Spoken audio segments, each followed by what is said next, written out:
Well, there's a lot of confusion at the moment. First of all, about where the former president is at the moment. He's allegedly gone to the Maldives Islands. There's talk that he may be trying to get to Singapore, but also where the other leaders of the former leaders of the country are at the moment, including the man you referred to, Wickremesinghe, who's in hiding at the moment, issuing decrees, calling for a curfew, telling the army to take no prisoners and that sort of thing, and saying that he is the interim president.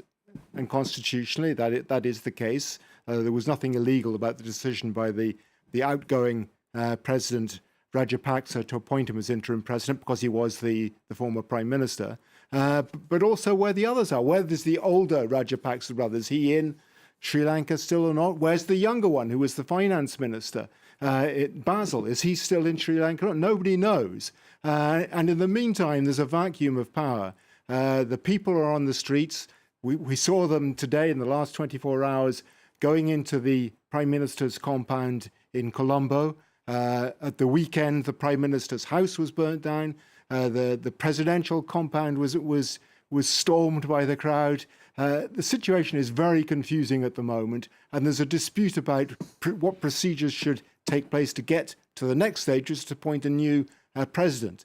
The interim Prime Minister, President Wickremesinghe, says he will stay on until those procedures have been gone through. But the opposition is saying, we don't want him anymore. We want him out. And the people on the streets are saying they want him out as well. Indeed. What has been the reason for the downfall of the Rajapaksa's and all their cronies, if you like, Rob? I mean, clearly, many people are very angry about their lives in Sri Lanka right now. Yeah, it's an accumulation of things that's taken place over years. This is a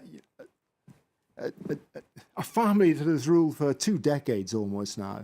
And their time has just simply run out, I think. And it's run out for, first of all, because of the corruption with which they've been associated, the repression in many cases of the opposition, but much more recently by their complete failure to deal with an economic crisis, which has seen inflation top 50% over the last few weeks.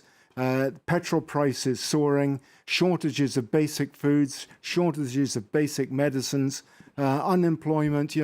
People have just simply had enough. And this on just following on the COVID crisis as well. People have simply said, look, this government is incompetent, it's corrupt, we want something else. And that something else hasn't been offered by the government, which is now outgoing. And this is what's brought them to the situation that Sri Lanka's in now. Indeed, you outlined very clearly what Sri Lankan people want. They want those kind of things resolved quickly, and one suspects that can't happen.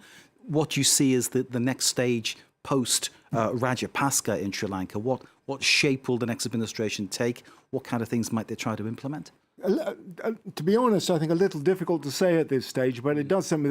The constitutional procedures will probably be followed through, assuming that there isn't more violence on the streets and the army doesn't get involved. But the likelihood is that next week there will be elections in the parliament for a new president, and that the MPs elect the president from among their own number. Once he's elected, he will stay on in power until the end of 2024, when Rajapaksa's term was due to come to an end. There will be fresh elections then. What sort of president it's going to be is almost impossible to say at this moment. The opposition leaders have been putting their names into the hat, but the feeling on the street is that they've had enough with all of them.